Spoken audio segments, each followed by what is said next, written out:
નમસ્કાર વિદ્યાર્થી મિત્રો, ગઈકાલે આપણે ઇન્ટ્રો પાર્ટ પૂરો કર્યો. હવે આપણે એશિયામાં સંસ્થાનવાદ વિશે આગળ ભણવાનું છે, તો શાંતિપૂર્ણ રીતે સાંભળજો.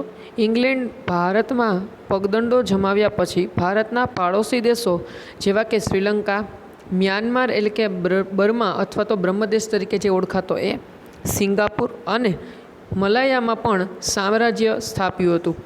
ભાઈ, બ્રિટિશ ઈસ્ટ ઇન્ડિયા કંપનીએ માત્ર ભારતની અંદર જ જે પોતાનું સામ્રાજ્ય જમાવ્યું છે એવું નહોતું, એ સિવાય ભારતના પાડોશી દેશોની અંદર પણ પોતાનું સામ્રાજ્ય જમાવ્યું હતું.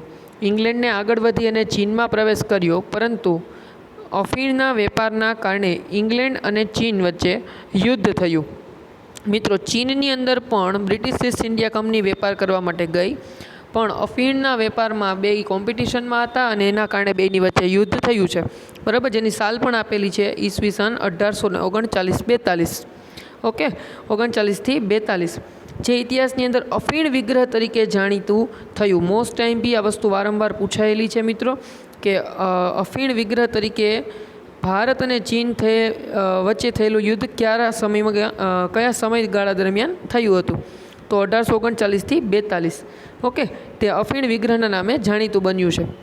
આ યુદ્ધમાં ચીનનો પરાજય થવાથી બીજા 5 બંદરો વેપાર માટે મળ્યા.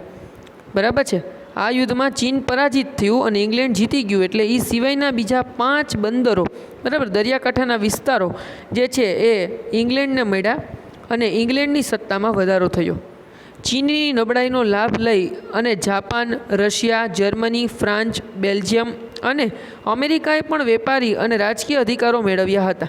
મિત્રો, ઇંગ્લેન્ડે એના ઉપર જે છે યુદ્ધમાં વિજય મેળવો અને જે સફળતા મેળવી, એનાથી ચીન નબળું પડી ગયું.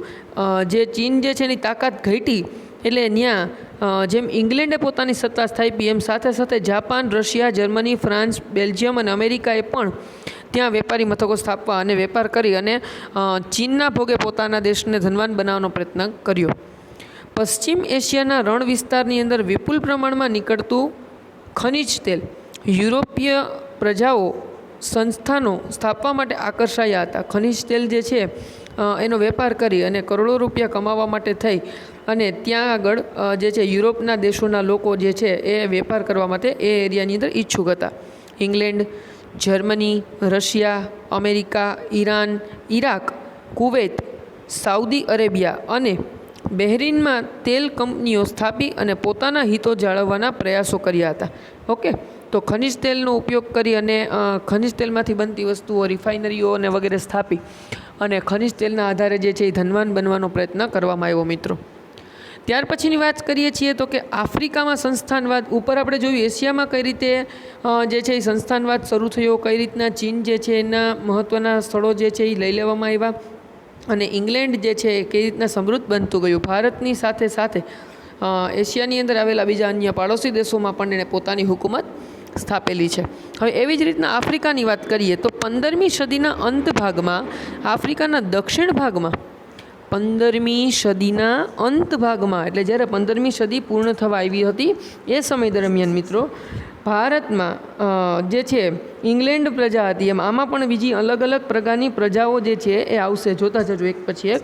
15મી સદીના અંત ભાગમાં આફ્રિકાના દક્ષિણ ભાગમાં સર્વપ્રથમ ડચ પ્રજાએ સંસ્થાન સ્થાપ્યું.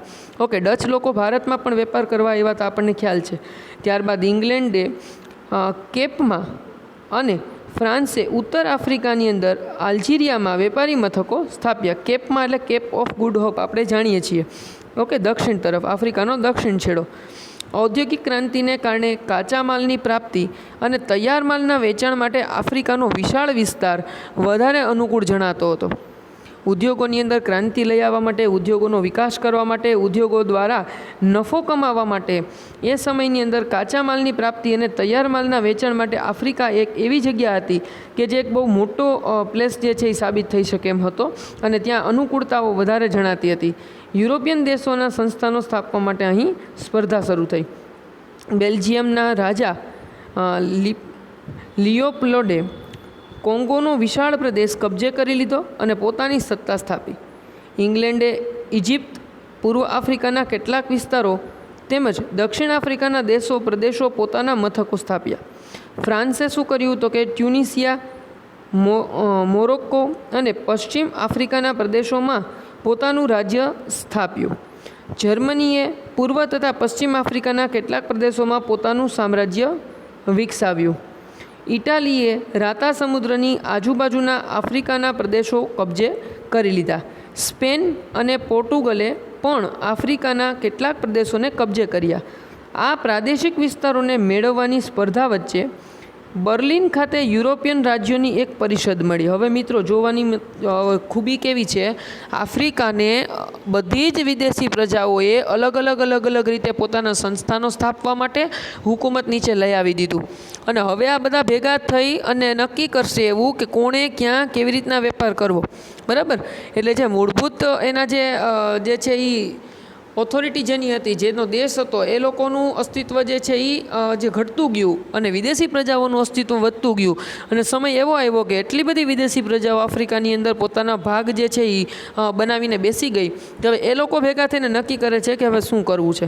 જો શું થાય છે, આ પ્રાદેશિક વિસ્તારો મેળવવાની સ્પર્ધા વચ્ચે બર્લિનની અંદર યુરોપિયન રાજ્યોની એક પરિષદ મળી. જેટલા યુરોપિયન લોકો જે છે એ ત્યાં પોતપોતાના સંસ્થાનો સ્થાપીને બેઠા હતા, એ લોકોની મિટિંગ થઈ 1884-85ની અંદર, જેમાં આફ્રિકાના જુદા જુદા પ્રદેશો વહેંચી લેવામાં આવ્યા.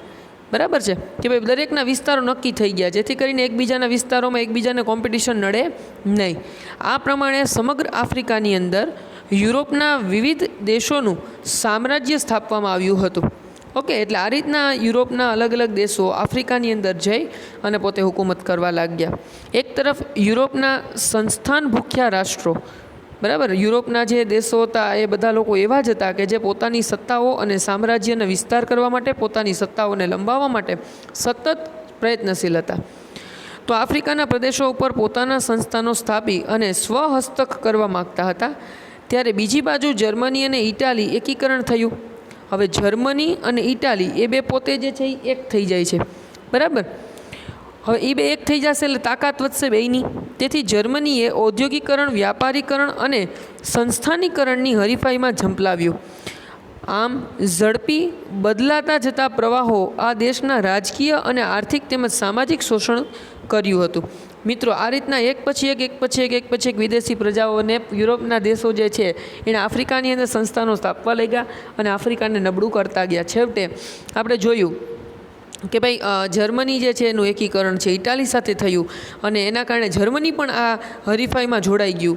આમ ઝડપી બદલાતા પ્રવાહોથી આ દેશના રાજકીય, આર્થિક અને સામાજિક શોષણ કર્યું. આ દેશ એટલે કયો? આફ્રિકા દેશ. ઓકે, એમનું શોષણ થયું અને તેનાથી તેમના વિકાસ અટકી ગયો, જેણે પ્રથમ યુદ્ધની ભૂમિકાનું સર્જન કર્યું. ઓકે, હવે એક જ દેશની અંદર જે છે એક આફ્રિકાની અંદર જે છે પોતાના સંસ્થાનો સ્થાપી અને પોતાને ધનવાન થવા માટે થઈને બધા જ હરીફો એકસાથે જે છે ઉમટી પડ્યા છે મિત્રો. બરાબર, તો આવી રીતના આફ્રિકાને અંદર જર્મની ને ઇટાલી એક થઈ ગયું અને એને જર્મનીને પણ એમાં ઇન્વોલ્વ કરી દીધું. આવી રીતના એક પછી એક બધા જોડાતા ગયા અને અંત કંઈક એવો આવ્યો કે આના કારણે જે છે એ દરેક પોતાના સંસ્થાનોને આગળ લઈ આવવા માટે, પોતાનો વિકાસ કરવા માટે, પોતાના દેશને સમૃદ્ધ બનાવવા માટે તત્પર બન્યા. એટલે અંદરોઅંદરના ઝઘડાઓ વધતા એક જે છે વિશ્વના બધા જ રાષ્ટ્રો જે છે મોટા સાથે મળીને જ્યારે યુદ્ધ કરશે એવું એક વિશ્વયુદ્ધ જે છે એનો પ્રારંભ થવાનો જે છે ધીમે ધીમે આરંભ થતો જાય છે. ઓકે, તો આગળની ઇન્ફોર્મેશન છે મિત્રો આપણે હવે પછીના લેક્ચરની અંદર મેળવશું. ખાસ એશિયામાં સંસ્થાનવાદ અને આફ્રિકામાં સંસ્થાનવાદ ખાસ વાંચજો મિત્રો. આની અંદર ઘણું બધું ડીપમાં ટૂંકમાં પણ ઝાઝું આપી દીધું છે, તો એ તમને યાદ રાખવામાં થોડું ટફ રહેશે, કારણ કે અત્યાર સુધી જે નોર્મલી તમે ઇતિહાસ ભણ્યા છો એનાથી થોડો જે છે અલગ ઇતિહાસ છે આ મિત્રો. આની અંદર બધા દેશોના નામ યાદ રાખવાના છે, કોણે ક્યાં શું કર્યું એ યાદ રાખવાનું છે, કોણે કયા સમયમાં શું કર્યું એ પણ યાદ રાખવાનું છે. ઓકે, તો અને જે છે એ 2-3 વખત વાંચીએ અને આપણે જેમ કેમ એક મોટા નિબંધ સ્વરૂપનું કે કોઈ પાઠ વાંચીએ અને એનું સંક્ષેપીકરણ કરીએ, એમાં આનું છે ને શોર્ટિંગ કરી અને એના ઇમ્પોર્ટન્ટ ટોપિક્સ છે ને એને હાઇલાઇટ કરી અને એને યાદ રાખો, જેથી કરીને તમને આખું યાદ ના રહેતું હોય તો સરળતાથી એનો હાર્દ શું છે, એનું મહત્ત્વનું પોઈન્ટ શું છે એ તમને યાદ રહી જાય મિત્રો. અને એના દ્વારા જે છે ઇઝીલી તમને આ ચેપ્ટર છે એ સમજાઈ જશે. ઓકે, તો એક વખત આ રીડ કરશું વ્યવસ્થિત રીતે અને મેં તમને જેમ કીધું છે એમ શોર્ટિંગ દ્વારા એક વખત વ્યવસ્થિત એને જે છે સમજવાનો પ્રયત્ન કરજો. હવે પછીનો પોર્શન છે એ આપણે આના પછીના લેક્ચરની અંદર કન્ટિન્યુ કરશું.